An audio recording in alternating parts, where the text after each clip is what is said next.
अस्सलाम वालेकुम, मैं हूं रेहान तारिक और आप देख रहे हैं Dastak. DG ISPR lieutenant general Ahmad शरीफ चौधरी ने एक बार फिर भारतीय दहशतगर्दी का पर्दा चाक कर दिया है। डीजीआईएसपीआर के मुताबिक भारत पाकिस्तान में दहशतगर्दी को स्पॉन्सर कर रहा है। आज डीजीआईएसपीआर ने अहम प्रेस कॉन्फ्रेंस करते हुए भारतीय दहशतगर्दी के सबूत देते हुए कहा है कि 25 अप्रैल को भारतीय दहशतगर्द अब्दुल मजीद को गिरफ्तार किया गया है। दहशतगर्द अब्दुल मजीद के घर से भारतीय साख्ता ड्रोन और 10 लाख रुपए बरामद हुए हैं। इस दहशतगर्द अब्दुल मजीद का हैंडलर एक भारतीय फौजी है। इस हैंडलर की गिरफ्तार होने वाले दहशतगर्द की गुफ्तगू भी सामने आई है। लेफ्टिनेंट जनरल अहमद शरीफ चौधरी ने यह भी कहा कि 7 दिन हो गए हैं, भारत की तरफ से सिर्फ ज़बानी जमा खर्च चल रहा है, जबकि हम आपके सामने भारत की रियासती दहशतगर्दी के मुकम्मल सबूत पेश कर रहे हैं। उन्होंने कहा कि जो दहशतगर्द गिरफ्तार किया गया है उसने पाकिस्तान में दहशतगर्दी की 4 वारदातें की हैं। डीजीआईएसपीआर गुफ्तगू करते थे, उसकी एक झलक सबसे पहले आपके सामने रखता हूं। been found to operate a terror network inside Pakistan, जिसमें explosives, IEDs and other materials are being provided to terrorists to target not only military but also innocent civilians. जो आपको आज हम एक नेटवर्क की निशानदेही करेंगे और irrefutable evidence पेश करेंगे. This is just one small part of the state-sponsored terrorism that is being prosecuted by India. Indian trained, is a Pakistani citizen, Indian trained and sponsored terrorist Abdul Majid was apprehended near Jhelum bus stand. इसके पास से एक ID करीबन 2.5 kg की बरामद हुई, 2 mobile phones थे जो आप स्क्रीन पे देख सकते हैं एंड 70,000 रुपीस कैश। जब फर्दर इन्वेस्टिगेशन की गई तो उसके घर से एक इंडियन साख्त का ड्रोन बरामद हुआ। इसके अलावा वहां से 10 लाख रुपए कैश बरामद। यानी पाक फौज ने सबूतों के साथ दुनिया पर एक बार फिर यह आश्कार कर दिया है कि मोदी की सियासत दहशतगर्दी, झूठ और फितने पर मबनी है। पहलगाम हमले का ड्रामा जो भारत ने पाकिस्तान की साख को मुतासर करने के लिए रचाया, लेकिन ये ड्रामा खुद मोदी पर भारी पड़ गया है। मोदी ने दुनिया के सामने खुद पूरे हिंदुस्तान का मजाक बनाकर रख दिया है। आज दुनिया में अब मोदी को जिस अंदाज में देखा जा रहा है वो एक ऐसी हठधर्मी का चेहरा है जो न सिर्फ भारत के अंदर जमहूरी इक़्तिदार को कुचल रहा है बल्कि पूरे खित्ते के अमन को दांव पर लगा रहा है। नरेंद्र मोदी की क़यादत में भारत में जो फ़ज़ा कायम हुई है वो एक जमहूरी रियासत से ज़्यादा एक इंतहा पसंद नज़रियाती गिरोह की झलक देती है। कश्मीर की खुसूसी हैसियत का खात्मा हो या मुतनाज़ शहरी कवानीन, बाबरी मस्जिद का फैसला हो या मुसलमानों के खिलाफ मुसलसल नफरत अंगेज़ी, हर कदम पर साबित होता है कि मोदी हुकूमत ने आइन को पीछे छोड़कर हिंदुत्व के एजेंडे को आगे बढ़ाया है। यह हठधर्मी सिर्फ सियासी फ़ायदे के लिए नहीं बल्कि एक मुनज़्ज़म फ़िक्री यलगार है जो भारत को एक जबरज़दा माशरे में तब्दील कर रही है। भारत सिर्फ अंदरूनी सियासत की नहीं है, बात सिर्फ ऐसा नहीं है कि सिर्फ इंटरनल पॉलिटिक्स हो रही है। मोदी हुकूमत की खारजा पॉलिसी भी इस हठधर्मी से मुतासर है। पाकिस्तान के साथ मुज़ाकरात की हर कोशिश को सबूताज करना, चीन के साथ कशीदगी बढ़ाना, नेपाल, बांग्लादेश और श्रीलंका के साथ ताल्लुकात में दबाव की वजह से भारत आलमी एतबार से तनहा रह गया, आइसोलेशन में। यानी मोदी अपनी जारहाना पॉलिसी की वजह से अपने मुल्क को ऐसी आग में झोंक रहा है जिससे पूरा हिंदुस्तान तबाही के दहाने पर आ सकता है। यही वजह है कि मोदी के अपने ही मोदी पर बरस रहे हैं। यहाँ तक कि बीजेपी के अंदर से भी मोदी की पॉलिसी तनकीद का निशाना बनाया जा रहा है। अब मोदी के अपने तनकीद का निशाना बना रहे हैं वो बीजेपी के सीनियर रहनुमा, अपनी ही पार्टी के वज़ीर आज़म मोदी और वज़ीर दाखिला अमित शाह के इस्तीफ़े का मुतालबा कर रहे हैं।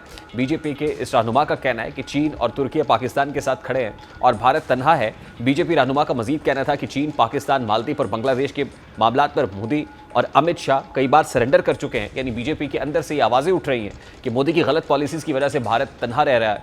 यहाँ तक कि भारतीय फ़ौज के अंदर से भी मोदी के खिलाफ आवाज़ें उठ रही हैं।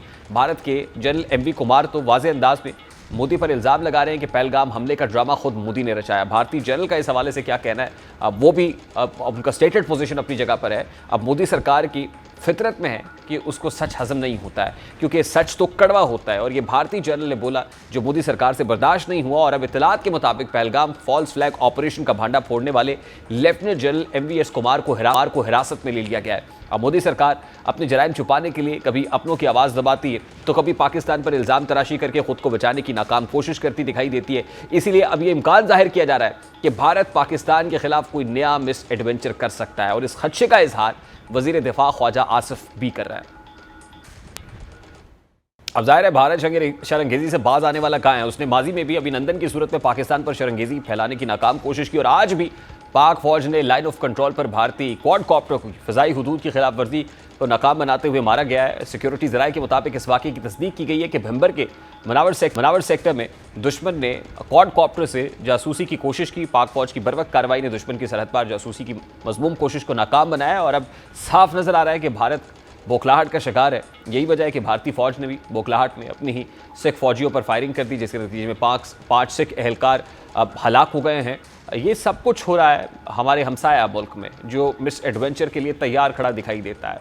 इंटरनल पॉलिटिक्स अपनी जगह पर, पाकिस्तान के अंदर सियासी मामलात और बाज़गश्त अपनी जगह पर, लेकिन this is the time to stand united as one nation to fight our common enemy. इस वक्त शौकत बसरा साहब पाकिस्तान तहरीक इंसाफ के रहनुमा, उन्होंने हमें ज्वाइन किया है। अस्सलाम वालेकुम शौकत बसरा साहब, बहुत बहुत शुक्रिया आपके वक्त के लिए। मुझे इंटरनल पॉलिटिक्स पर बात करनी है, पाकिस्तान तहरीक इंसाफ पॉलिटिकल डोमेन में क्या कर रही है इस पर ज़रूर बात करेंगे, but as I just said कि this is the time to stand united as a one nation, और ये मैसेज देने का कि हम मुत्तहिद खड़े हुए हैं नो मैटर व्हाट। हम अपने पॉलिटिकल इश्यूज़ को we just need to keep them aside और फिर मिलकर अपने कॉमन एनिमी से फाइट करने की ज़रूरत है। At this point in time आप ये समझते हैं कि गैर मशरूत अंदाज में पाकिस्तान तहरीक इंसाफ एज अपनी पार्लियामेंट्री पॉलिटिक्स की डोमेन में भी, पार्लियामेंट के अंदर भी और बाहर भी रियासती इदारों के साथ खड़ी है? रेहान, मोदी गुजरात का कसाब, मैं समझता हूँ दुनिया का सबसे बड़ा दहशतगर्द है। उसके हाथ मुसलमानों के खून से रंगे हुए हैं। अगर ये मोदी, मैं फिर कह रहा हूँ, जो दहशतगर्द है, अगर इन्होंने जंग शुरू कर दी अमली तौर पर, तो हमारी पाक फौज जो जवान बॉर्डर पर लड़ रहे होंगे, जो हमारे फौज जंग बॉर्डर पर लड़ रही होगी, पूरी कौम सीसा प्लाई दीवार बनकर उनके पीछे खड़ी होगी। कोई फ्रंट बट नहीं है, कोई किसी गलत फहमी और भूल में ना रहे। हमारे सियासी इख्तलाफात अपनी जगह, मसाइल अपनी जगह, लेकिन मैं फिर आपको कह रहा हूँ कि मोदी जो है ख़ास तौर पर, और ये जो भारत है, ये आज से नहीं लगा हुआ। इनको पाकिस्तान के ख़िलाफ़ हमेशा ये प्रोपेगेंडा करते हैं, ये हमेशा ये झूठी बातें करते हैं। इंशाल्लाह इनको ईंट का जवाब पत्थर से देंगे, और हम, हमारे वो बहादुर फौजी जो बॉर्डर पे खड़े होंगे, पूरी कौम, इमरान खान, मैं समझता हूँ पाकिस्तान है, इमरान खान के साथ पूरी कौम खड़ी है। इंशाल्लाह पूरी कौम इमरान खान की क़यादत में अपनी पाक फौज के साथ खड़ी होगी। बात यह है रेहान कि आपने जो इंट्रो में बात कही, बिल्कुल इसमें कोई शक व शुबा नहीं। 3 साल से जो कुछ जुल्म, जबर, बर्बरियत तहरीक इंसाफ के साथ, इमरान खान के साथ हो रही है, बल्कि अब जब जरूरत है कौम को मुत्तहिद करने की, आज भी आप हालत ये देख लीजिए, आज भी हमारे घरों पर रेड हो रहे हैं, आज भी लोगों को उठाया जा रहा है। मैं किस किस की मिसाल दूं कि हमारी चादर चार दीवारी का तकद्दुस आज भी पामाल किया जा रहा है। इसके बावजूद कि जरूरत यह है कि कौम को मुत्तहिद किया जाए, वहां पर आज भी उस आग को ठंडा नहीं किया जा रहा, बल्कि ये फार्म 47 की जो जाली हुकूमत है, क्योंकि आवाम के नुमाइंदे तो है नहीं, ये तो वो लोग हैं जिनके साथ इनके घर वाले नहीं हैं, जिनके मोहल्ले वाले नहीं हैं। ये सब हारे हुए लोग हैं, लोग इनसे नफरत करते हैं। और बल्कि इन्होंने तो हद ये कर दिया, आप अंदाजा ये करें कि आज हम दुनिया के अंदर क्या किसी को अपना मुकदमा पेश करें। Shaukat Basra sahab, this is the time to stand united. ये ऐसा मौका नहीं है कि जिसमें आप ये तासुर दें बैनुल अक़वामी दुनिया को और हमसाया मुल्क को कि हमें कहीं ना कहीं डिवाइड मौजूद है या खलीज मौजूद है जिसको वो हमारा दुश्मन कैपिटलाइज कर सके। ये तो करीब आने का वक्त है सर, ये ऐसा वक्त नहीं है कि जिसमें हम कंडीशनल करें, अपनी सपोर्ट को कंडीशनल कर दें कि बानी पीटीआई होंगे, वो एपीसी के बुलाए, उनको बुलाया जाए या उनको पैरोल के ऊपर रिहा किया जाए तो फिर पाकिस्तान तहरीक इंसाफ खड़ी होगी। यहां से तो हमें एक स्ट्रॉन्ग मैसेज देना चाहिए sir, and message should be very loud and clear. Rehan, आप ये अंदाजा करें कि भारत के अंदर जब ये मामला हुआ, ये हमारा तो मौक़िफ़ ही ये है कि भारत के ये अंदरूनी मामला है। पहलगाम, जो कि जहां पर कश्मीर के अंदर 7 लाख फौज लगी हुई है, वहां पर कैसे कोई दहशतगर्दी हमारी तरफ से जाके कर सकता है? ये फॉल्स फ्लैग ऑपरेशन है।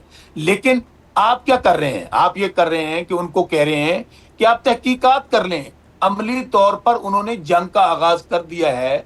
आपका जो इंडस वाटर ट्रीटी है, आपका उन्होंने पानी रोक दिया है बाकायदा राइटिंग, और ये तो 1971 और 1965 की जंग में भी नहीं हुआ था। बस साहब, आपने आज डीजीआईएसपीआर की प्रेस कॉन्फ्रेंस नहीं सुनी सर? ये वाला स्टेप डीजीआईएसपीआर की press conference, he is very much clear about it. देखिए 7 रोज हो गए, भारत ने अभी तक कोई सब्सटैंशियल एविडेंस नहीं रखा, और हम तो कहते हैं कि तहकीकात कर लें, आप तहकीकात करें। आज उन्होंने सब्सटैंशियल एविडेंस रख दिया सामने पूरी कौम, ना से पूरी कौम के, पूरी दुनिया के सामने कि देखिए कि भारत हमारे यहाँ दहशतगर्दी कर रहा है। रेहान, आप उनसे ये बात क्यों कह रहे हैं कि हमें एविडेंस दें? हम कहते हैं ये फॉल्स फ्लैग ऑपरेशन है, आप क्यों तहकीकत मांगते हैं? आप कहें कि ये फॉल्स फ्लैग ऑपरेशन उन्होंने किया है, आपका जवाब ईंट का जवाब पत्थर से होना बट चाहिए। सवाल ये भी है ना कि वो एविडेंस क्यों नहीं आ रहा सर? चुके हैं। अगर कोई ये समझता है कि पाकिस्तान मुलव्वस है अच्छा, तो एविडेंस मेरी रखे बात ना सुनिए। सर। रेहान, रेहान अब सूरत ये है, रेहान सूरत ये है, मैं जो पहली बात कर रहा था कि ख्वाजा आसफ का बयान मौजूदा, और दूसरी बात, आज एक हफ्ता गुजर गया, मियां नवाज शरीफ जो कि जिसकी हुकूमत है, जो पार्टी का सदर है, एक बयान दिखा दें। आप इनके जो वजीर आला पंजाब हैं, कोई एक बयान दिखा दें। बात तो ये होनी चाहिए। आप बानी पीटीआई के आपको ट्विटर ये हैंडल से कोई माहौल- आपने स्टेटमेंट कहा दे ना, सकते हैं मुझे सर? मैं इस बहस में जाना नहीं चाहता। आप वहां उस ट्विटर मुझे हैंडल एक से कोई बात स्टेटमेंट दे बताएं सकते हैं, ऐसा कोई जो अभी तक आया हो? आप मुझे एक बात का जवाब दें। नवाज शरीफ को वहां के सहाफी मिले, उन्होंने कहा जी ये जो इंडिया ने फॉल्स फ्लैग ऑपरेशन किया है, या इंडिया ने ये जो क्लेम किया, इसके ऊपर आप क्या कहेंगे? उन्होंने कोई जवाब नहीं दिया। मैं फिर कह रहा हूं उसकी रीजन क्या है। देखिए, इनके उनके साथ जाती तल्लुकात हैं। ये वही मोदी है जो यहाँ पर आया था शादी में, इनके प्राइवेट फंक्शंस में पगड़ियां तकसीम हुई, और अभी आज से 2 महीने पहले उनके लोग इनके घरों के अंदर दावतें खा रहे थे, उनके साफी आए हुए थे। नहीं, वैसे कहने का बसर मकसद साहब, ये है फ्रैंकली कि स्पीकिंग आपकी इन स्टेटमेंट से कोई नेशनल कॉज को तकवीयत पहुंच रही है जो बात आप कर रहे हैं? नेशनल कॉज तो ये होना चाहिए था कि जब जंग मुसल्लत हो चुकी है, मैं फिर कह रहा हूं 1965-1971 में भी ये आपका उन्होंने पानी बंद नहीं किया आपने था। सेनेटर इसहाक डार साहब की तकरीर नहीं सुनी लगता है on the floor of the house? मुझे बात करने दें। आपने बात वजीर होना आजम ये साहब का चाहिए था। स्टेटमेंट नहीं सुना, शायद आपने डीजीआईएसपीआर की प्रेस कॉन्फ्रेंस नहीं सुनी आज सर बसर जी, साहब? रेहान भाई, होना ये चाहिए था, फिल फॉर इसके ऊपर एपीसी होनी चाहिए थी। आप कह रहे हैं कि उनको बंद रखें जेल के अंदर, और इन नमूनों के साथ जिनके साथ घर वाले नहीं, उनके साथ कौम खड़ी हो जाए। ऐसे नहीं होना यार, इन लोगों को। आप इस नेशनल सिक्योरिटी इशू को भी अपने पॉलिटिकल इंटरेस्ट के लिए कैपिटलाइज करना चाहते हैं बसर रेहान, साहब? मैं फिर आपको जवाब दे रहा हूं। दिस इज वेरी अनफॉर्चुनेट बसर साहब। मैं पहले ये कह चुका हूं, हमारा मौकफ है कि जो बॉर्डर पे अगर ये मोदी ने ये हरकत की अमली जंग वाली, तो हमारे बॉर्डर पे जो सिपाही, जो फौज, जो जवान लड़ रहे होंगे, इमरान खान की क़यादत में पूरी कौम उनके साथ खड़ी होगी। मैं आपको ये कहना ये चाहता हूं, इस वक्त पूरी कौम को इकट्ठे करने की जरूरत है। इमरान खान की क़यादत में, मुझे मुझे इसका मतलब समझ नहीं आता ना, आप इसको मशरूत कर रहे हैं इमरान खान के साथ मैं कि इमरान मशरूत खान नहीं कर होगा, रहा, मेरी बात आपको इमरान खान समझें। वजारत उज़्मा की मैं- कुर्सी पे विराजमान होगा तो हम दुश्मन से जंग लड़ेंगे, रेहान, ये इमरान कब खान कहा आएगा है? तो हम ऑल पार्टीज कॉन्फ्रेंस में आएंगे, इमरान खान होगा तो रेहान, मल्टी पार्टीज कॉन्फ्रेंस होगी। मतलब ये रेहान, क्या बिहेवियर है सर? रेहान, मैंने आपको ये कहा है कि वहां पर हिंदुस्तान में क्या हुआ, फौरी ऑल पार्टीज कॉन्फ्रेंस बुलाई, उनके जो मुखालिफ लोग हैं उनको सुना गया। अपनी अना को एक साइड पे रखें। इमरान खान हमेशा ये कहते हैं, ये मुल्क भी मेरी, ये फौज भी मेरी, और सबसे बढ़कर पाकिस्तान। इमरान खान से बड़ा नेशनलिस्ट कौन होगा? मैं यही वो तो कह रहा हूं कि इमरान खान आप इस नेशनल कॉज को इमरान खान से मशरूत क्यों कर रहे हैं कि मेरे इमरान खान भाई, होगा तो फिर मेरे हम भाई, सपोर्ट करें? हाँ, मैं इसलिए कह रहा हूं, इमरान खान लीडर है, इमरान खान पाकिस्तान है, इमरान खान फेडरेशन की अलामत है। Basra sahab, I am sorry, Basra Basra sahab, कोई भी इंडिविजुअल मुल्क से बड़ा नहीं हो सकता सर। आप ये कहें कि इमरान खान पाकिस्तान है तो I strongly disagree with this. Imran Khan Pakistan नहीं है सर। 7,96,096 मुरब्बा किलोमीटर के ऊपर 25 करोड़ पाकिस्तानी बसते हैं। हमारी नेशनल सॉवरेनिटी है सर, इसके अंदर ये पाकिस्तान है सर। कोई एक इंडिविजुअल, मैं पाकिस्तान नहीं हूं, बसरा साहब पाकिस्तान नहीं है। पाकिस्तान जाहिर है कि पाकिस्तान 25 करोड़ अवाम का पाकिस्तान है सर। इमरान खान को पाकिस्तान नहीं कह सकते आप। रेहान, कोई फौज जंग नहीं लड़ती, जंग हमेशा कौम और अवाम लड़ती नहीं, है। मेरा सर, और वो sir I disagree with your point कि किसी एक इंडिविजुअल को आप पाकिस्तान कह रहे हैं। कोई एक इंडिविजुअल कैसे पाकिस्तान हो सकता है? इंडिविजुअल पाकिस्तान से ऊपर कैसे हो सकता है? इंडिविजुअल की बात आपको इसलिए बता रहा हूं कि तमाम इख्तिलाफात एक तरफ रख के फौरी तौर पर ऑल पार्टीज कॉन्फ्रेंस होनी चाहिए। इमरान खान साहब को उसके अंदर बिठाना चाहिए। और मोदी को ये, आपको याद है कि जब इमरान खान नहीं होंगे तो आप ऑल पार्टीज कॉन्फ्रेंस में नहीं आएंगे? सुनिए, अभी नंदन वाला वाकया हुआ था, बात सुन लें। इमरान खान ने कहा था, मोदी हम रिटेलिएट का सोचेंगे नहीं, रिटेलिएट करेंगे। और ये क्या कह रहे हैं, आप तहकीकत कर लें, आप इन्वेस्टिगेशंस कर लें, हम तो ऑलरेडी मुलव्वस हैं दहशतगर्दी के अंदर। इमरान खान भाई, इस वक्त उस वक्त की ऑपोजिशन इमरान खान को बम मारने का कह रही थी, और उस वक्त on the floor of the house Imran Khan का स्टेटेड पोजीशन ये है कि मैं क्या उनके ऊपर जंग कर लूं, मैं कोई मिसाइल चला दूं। इमरान खान का स्टेटमेंट है सर, सैनिटी प्रिवेल करनी चाहिए। ऐसी बातें मत करें सर जो शिद्दत पसंदी को फरोग दे। 2.25 अरब लोग रहते हैं पाकिस्तान और इंडिया के अंदर, आप ऐसी बात ना करें बसरा साहब। मैं फिर कह रहा हूं, पाकिस्तान से बढ़कर कोई चीज नहीं है, कोई अगर मगर नहीं है, कोई इख्तिलाफात नहीं है, पूरी कौम अपनी बहादुर फौज के पीछे खड़ी होगी। लेकिन जरूरत क्या है? जरूरत है कौम को इकट्ठा करने की, कौम को तकसीम करने की नहीं। उसको तकसीम कौन इकट्ठा करेगा? जो पाकिस्तान का लीडर है, जो पूरी फेडरेशन का लीडर है। आप कौम को तकसीम रखेंगे सर अपने इंटरेस्ट के लिए। सुन ले आप जब तक मशरूत करते रहेंगे कि किसी भी ऑल पार्टीज कॉन्फ्रेंस में पीटीआई नहीं आएगी जब तक इमरान खान नहीं होगा, भाई मुझे एक तो बात कैसे बताएं। कौम इकट्ठी होगी सर? ये पोलराइज एनवायरनमेंट तो आपने क्रिएट किया हुआ है। रेहान, पाकिस्तान के अंदरूनी हालात ज्यादा अहम है या मुल्क ज्यादा अहम है? क्या पाकिस्तान की सलामती ज्यादा अहम है या इस वक्त इमरान खान को जेल में रखना ज्यादा? यही तो मैं कह रहा हूँ कि इमरान खान ज्यादा अहम है, ये मुल्क अहम है सर। यही तो मैं कह रहा हूँ आपसे। आपके लिए इमरान खान ज्यादा इंपॉर्टेंट है, पाकिस्तान बाद में। Sentences out of context now, इससे कोई नेशनल कॉज को तकवीयत नहीं पहुंच रही। बसरा साहब, मैं तो ये कह रहा हूं कि इस वक्त जो एनवायरनमेंट है वो तकाजा करता है इस बात का कि हम सब इकट्ठे हो, पहले नेशनल कॉज की बात करें, उसके बाद अपने पॉलिटिकल वेस्टेड इंटरेस्ट को देखें। मैं फिर आपको बता दूं, इसकी सबसे बड़ी जिम्मेदारी इस फार्म 47 की जाली हुकूमत की है। शहबाज शरीफ कौम का नुमाइंदा नहीं है, मरियम बीबी कौम की नुमाइंदा नहीं है। ये सब लोग हारे हुए हैं और कौम इनके साथ नहीं है, कौम इनसे नफरत करती है। ये जेल का दरवाजा खोलें, फौरी ऑल पार्टीज कॉन्फ्रेंस बुलाएं, इमरान खान साहब उसके अंदर बैठें और हम बिल्कुल ईंट का जवाब पत्थर से दें और मुद्दे दो कर दें। This is very unfortunate side of the picture, Basra साहब। अगेन एंड अगेन आप इस नेशनल कॉज को पोलिटिसाइज कर रहे हैं। आप ऑल पार्टीज कॉन्फ्रेंस जैसे फोरम को बानी पीटीआई से मशरूत कर रहे हैं। आप हर नेशनल फोरम के ऊपर अपनी पॉलिटिक्स करने की बात करते हैं। This is very unfortunate sir. This is the time when we need to stand united sir as one nation to just हमें अपने दुश्मन को स्ट्रॉन्ग मैसेज तब देना है सर कि जिस वक्त हम इकट्ठे होंगे। I have to wind it up Basra sahab. आप एक काम करें very quickly sir. Imran Khan को तो उनकी बहनें नहीं मिल सकती, हमारे वकील नहीं मिल सकते, हमारे लीडर्स नहीं मिल सकते। हाई कोर्ट के ऑर्डर के बावजूद हम क्या कौम को इकट्ठा करेंगे? मुझे एक बात बता। दूसरी बात, दूसरी तरफ क्या है? वो नवाज शरीफ, वो मरियम बीबी, वो शहबाज शरीफ जो बाहर फिर रहे हैं, वो मोदी के खिलाफ एक बात करने के लिए तैयार नहीं है। मैं फिर कहता हूं कि आज लीडर की जरूरत है जो पाकिस्तान। अच्छा, मुझे लास्टली ये बता दीजिए कि बानी पीटीआई के एक्स हैंडल से को पोस्ट होगी। मैं इसलिए पूछ रहा हूं आपसे, you again bringing me to the local politics. मैं पूछ रहा हूं कि कोई ट्विटर हैंडल से कोई बात होगी सर? आप ये कह रहे हैं कि हमारे तो लोगों को खान साहब से इन नाजुक हालात में उनको मिलने नहीं दिया जा रहा कि जब हमने यूनिटी का पैगाम देना है, हमने इकट्ठे होने का पैगाम देना है। आप क्या कर रहे हैं? Wind it up here. Shaukat Basra sahab Pakistan Tehreek Insaf के रहनुमा हमारे साथ मौजूद। हम में भी एक ब्रेक शामिल करेंगे। ब्रेक लेते हैं, ब्रेक के बाद वापस आते हैं, गुफ्तगू कंटिन्यू करेंगे हमारे साथ।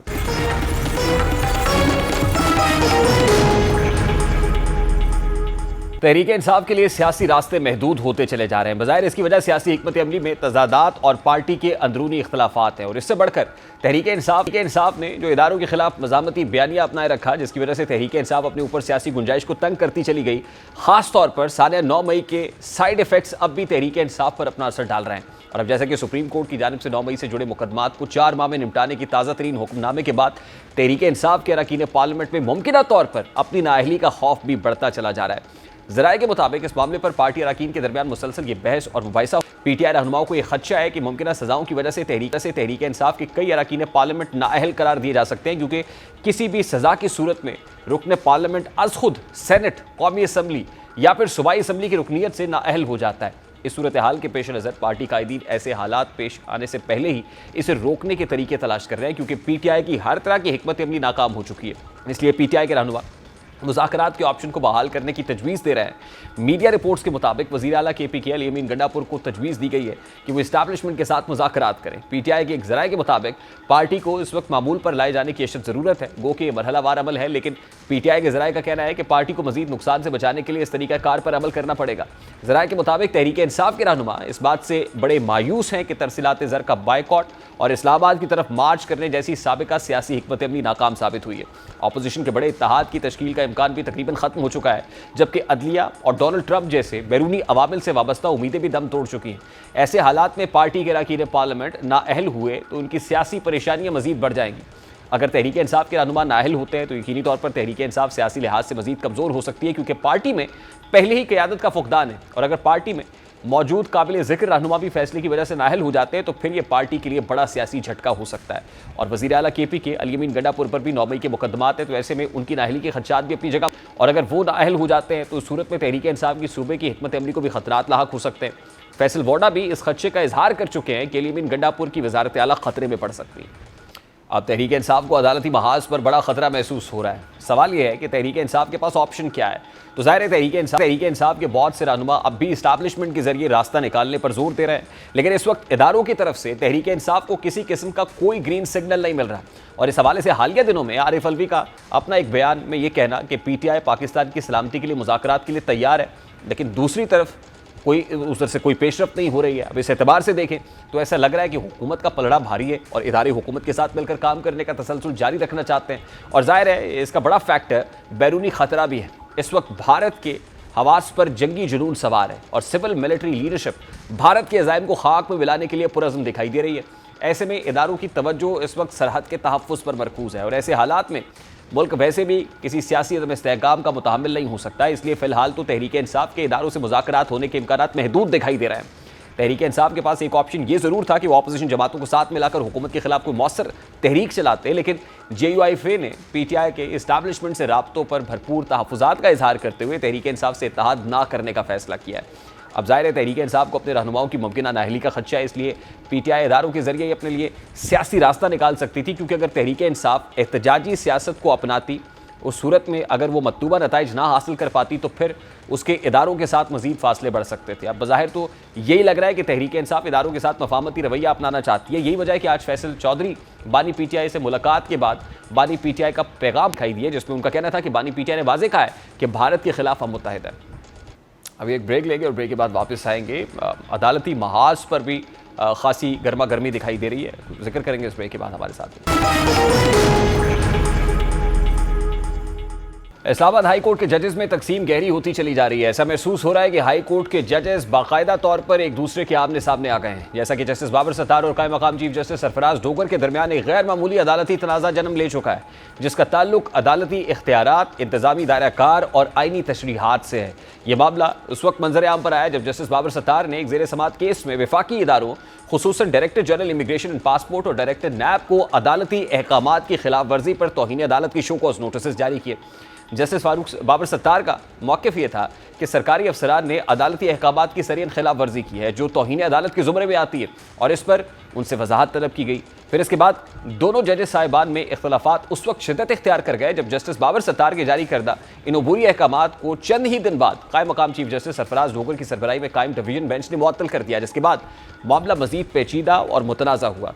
अब जस्टिस बाबर सत्तार ने एक 8 सफ़ात पर मुश्तमिल तफसीली तहरीरी हुक्मनामे में इस इक़दाम पर एतराज़ात उठाते हुए कहा है कि उनका अबूरी ऑर्डर ना तो कानूनी तौर पर चैलेंज किया गया था और ना ही इसको किसी मुस्तनद बुनियाद पर मुअत्तल किया जा सकता है। जस्टिस बाबर सत्तार के मुताबिक लॉ रिफॉर्म्स ऑर्डिनेंस 1972 के तहत सिर्फ सिंगल बेंच के हतमी फैसले के खिलाफ ही इंट्रा कोर्ट अपील दायर की जा सकती है और अबूरी हुक्म की मुअत्तली इस कानून के मुनाफी है।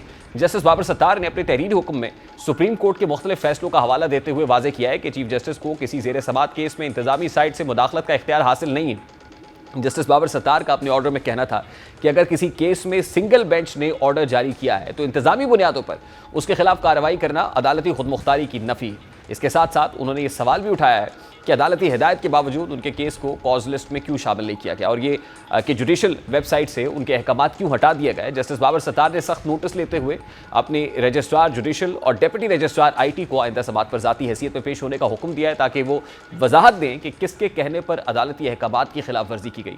उनका मजीद कहना था कि अगर डिवीजन बेंच ने कोई वाज़ेह हिदायत नहीं दी तो रजिस्ट्रार ऑफिस को असर नो रिकॉर्ड तैयार करना होगा ताकि अदालती कार्रवाई में रुकावट ना आए। ये केस 7 मई को समात के लिए मुकर्रर किया गया है, चाहे इसे कॉज लिस्ट में शामिल किया जाए या ना किया जाए, इस केस की समात हर हाल में होगी। अब इस पूरे मामले ने अदलिया की तकसीम को और भी वाज़ेह कर दिया है। नौबत यहाँ तक आन पहुँची है कि जजेस साहिबान के दरमियान अदालती अहकामात की तशरीह, दायरा इख्तियार और अदावत के हवाले से इख्तलाफात खुलकर सामने आ गए हैं। जस्टिस बाबर सत्तार और कायम मकाम चीफ जस्टिस सरफराज डोगर के दरमियान ये कशीदगी अदलिया के वक़ार, यकजहती और साख पर संजीदा सवालात उठा रही है कि क्या जजेस के दरमियान ऐसे इख्तलाफात खुली अदालत में इस अंदाज से उठने चाहिए या इन मसाइल का हल इदारे के अंदर खामोशी से निकाला जाना चाहिए। अब अदलिया में तकसीम सिर्फ इख्तियारात और बेंचेस की तश्कील तक ही महदूद नहीं है, बल्कि जजेस के हाई कोर्ट में ट्रांसफ़र को लेकर भी अदलिया में इख्तलाफात गहरे होते चले जा रहे हैं और अब जजेस के ट्रांसफ़र का मामला सुप्रीम कोर्ट का आइनी बेंच सुन रहा है। और आज सुप्रीम कोर्ट में जस्टिस मोहम्मद अली मज़हर की सरबराही में 5 रुकनी आइनी बेंच ने इस्लामाबाद हाई कोर्ट तबादले और सीनियरिटी से मुतालिक दरखास्तों पर समात की। समात के आगाज़ में जस्टिस मोहम्मद अली मज़हर ने इस्तफसार किया कि आया वफाकी हुकूमत के जवाब में कुछ तहरीरी मवाद जमा कराया गया। इस पर दरखास्त गुजार जजेस के वकील मुनीर मलिक ने बताया कि अभी तहरीरी जवाब जमा नहीं कराया गया, ताहम जल्द जवाब जमा करा दिया जाएगा। मुनीर मलिक ने अपने दलाइल में मौक़िफ़ इख्तियार किया कि आइन का आर्टिकल 200 जो जजेस के तबादले से मुताल्लिक है, इसे तनहा नहीं पढ़ा जा सकता, बल्कि इसे आर्टिकल 2A और 175A के साथ मिलाकर ही समझा जा सकता है। आर्टिकल 2A अदलिया की आज़ादी की ज़मानत देता है, जबकि उनका बुनियादी मौक़िफ़ यही है कि आर्टिकल 200 का असल मकसद आर्जी तबादले हैं। जस्टिस शाहिद बिलाल हसन ने सवाल उठाया कि अगर तबादला आर्जी नौयत का हो तो इसकी मुद्दत क्या होगी। वकील ने जवाब दिया कि आइनी तारीख के मुताबिक इसकी मुद्दत 2 साल हो सकती है। ताहम जस्टिस मोहम्मद अली मज़हर ने रिमार्क्स दिए कि मौजूदा आइन में ऐसी कोई मुद्दत वाज़ेह नहीं है, जिसका मतलब ये भी लिया जा सकता है कि तबादला गैर मुअय्यना मुद्दत के लिए भी हो सकता है। इस्लामाबाद हाई कोर्ट में जजेस के ट्रांसफ़र से कबल 5 जजेस की आसामियाँ खाली होने से मुताल्लिक बात करते हुए मुनीर मलिक ने आइन पाकिस्तान के मुताबिक जजेस की तैनाती के तरीक़ाकार पर रोशनी डाली।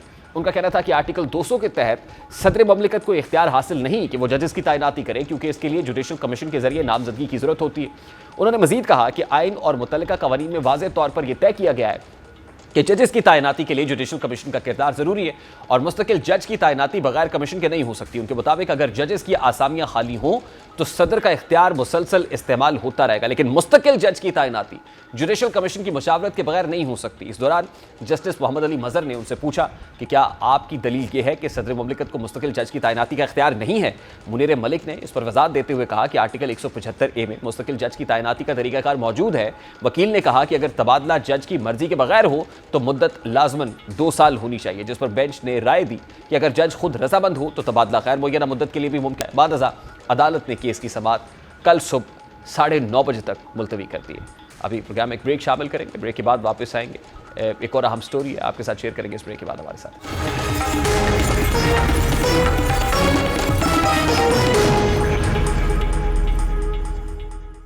पंजाब हुकूमत का यह दावा है कि वो अवाम की फलाह के लिए तरक्याती मनसूबे बनाती है, लेकिन अक्सर औकात पंजाब हुकूमत इन तरक्याती मनसूबों की वजह से तनकीद की जद में भी नजर आती है, जिसकी बुनियादी वजह इन मनसूबों का शॉर्ट टर्म होना है। पंजाब हुकूमत पर यह इल्ज़ाम लगता है कि वो जानते बूझते ऐसे मनसूबे बनाती है जो वक्ती होते हैं, लेकिन पंजाब हुकूमत की सियासत को बूस्ट ज़रूर देते हैं। और अब पंजाब हुकूमत ने लाहौर और रावलपिंडी के दरमियान पहली बुलेट ट्रेन चलाने का ऐलान कर दिया है।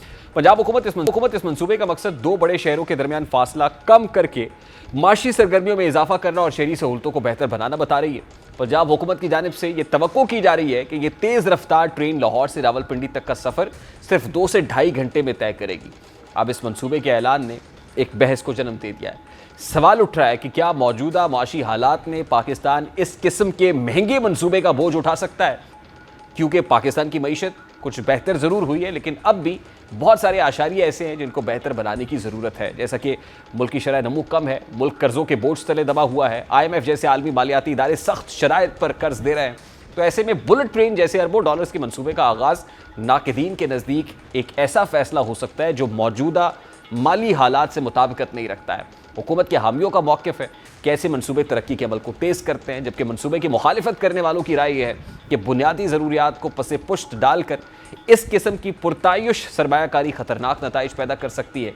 अब यकीनी तौर पर बुलेट ट्रेन के कुछ मस्बत पहलू हैं जिन्हें नज़रअंदाज नहीं किया जा सकता। एक तरफ तो ये ट्रेन वक्त में बचत का सबब है, जिसकी वजह से दोनों शहरों के दरमियान कारोबारी और समाजी राब्ते बढ़ेंगे। दूसरी तरफ इंफ्रास्ट्रक्चर की बेहतरी और रोज़गार के मौके भी पैदा होंगे। तामीराती मरहले में हज़ारों अफराद को काम मिल सकता है और ऑपरेशनल मरहले में एक नया शोबा तरक्की कर सकता है। लेकिन इस मंसूबे के साथ कई मनफी पहलू भी जुड़े हुए हैं, जैसा कि बुलेट ट्रेन दुनिया भर में एक महंगी टेक्नोलॉजी तस्वुर की जाती है, जिसकी तामीराती लागत, देखभाल के अखराजात और ऑपरेशनल अखराजात इंतहाई बुलंद होते हैं। इसके अलावा अगर माली वसाइल कमज़ोर हो जाएं या सियासी तसलसल में रखना पड़े तो ऐसे मंसूबे अक्सर अधूरे भी रह जाते हैं, जैसा कि पाकिस्तान में पहले भी कई इंफ्रास्ट्रक्चर मंसूबे ऐसा ही हुआ है। आलमी सतह पर बुलेट ट्रेन के तजर्बात का जायज़ा लेना हमें एक बेहतर तनाजुर फराहम कर सकता है। चीन ने 2008 में बीजिंग और तियानजिन के दरमियान अपनी पहली बुलेट ट्रेन शुरू की। इस 117 किलोमीटर के रास्ते पर इब्तदाई तौर पर तकरीबन $8 अरब की लागत आई। बाद में चीन ने बुलेट ट्रेन नेटवर्क को वुसअत दी और अब इसका दुनिया का सबसे बड़ा तेज़ रफ्तार रेल सिस्टम है, जिस पर तकरीबन $600 अरब खर्च हो चुके हैं। लेकिन चीन में भी कई रूट्स नुकसान में जा रहे हैं, खसारे में, और उनके लिए हुकूमती सब्सिडी नागुज़ीर हो चुकी है। फिर इसी तरह जापान ने 1964 में टोक्यो और ओसाका के दरमियान बुलेट ट्रेन का आगाज़ किया। उस वक्त ये मंसूबा तकरीबन $80 करोड़ में मुकम्मल हुआ था, जो आज के हिसाब से तकरीबन $7 अरब बनते हैं। जापान का मॉडल कामयाब इसलिए हुआ कि उस वक्त मईशत तेज़ी से तरक्की कर रही थी और शहरियों की क़ुव्वत ख़रीद बहुत ज़्यादा थी। फिर इसी तरह फ्रांस ने 1981 में पेरिस से लियोन तक बुलेट ट्रेन शुरू की, जिस पर इब्तदाई तौर पर $3 अरब खर्च हुआ और फ्रांस ने इब्तदाई नुकसान को रियासती सब्सिडी से बर्दाश्त किया और फिर वक्त के साथ साथ इस मंसूबे ने मुनाफा कमाना शुरू किया। अगर पाकिस्तान का इन ममालिक से मवाजना किया जाए तो मुल्क का GDP इन ममालिक के मुकाबले बहुत कम है और टैक्स वसूली भी इंतहाई महदूद है। चीन, जापान, फ्रांस के पास बुलेट ट्रेन मंसूबों को फंड्स के लिए बड़ी मईशतें हैं, मजबूत मालियाती ढांचे हैं, जबकि पाकिस्तान की मईशत अभी बुनियादी इस्तेहकाम में है। मौजूदा हालात में पाकिस्तान का अरबों डॉलर्स का कर्जा मजीद बढ़ चुका है और तरक्याती बजट पहले ही कम हो चुका है।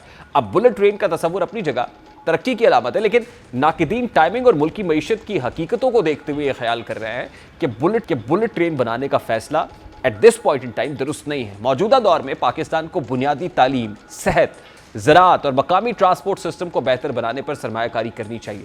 अगर ट्रेन मंसूबे में सरमायाकारी करना भी हो तो सबसे पहले मौजूदा रेलवे नेटवर्क को जदीद, महफूज और तेज़ रफ्तार बनाना ज़्यादा मंतकी और माकूल फैसला होगा। बुलेट ट्रेन जैसे मंसूबे तब कामयाब होते हैं जब एक मुल्क का माशी ढांचा मजबूत और सियासी तसलसल और आवाम की कुव्वत खरीद में इस्तेहकाम हो।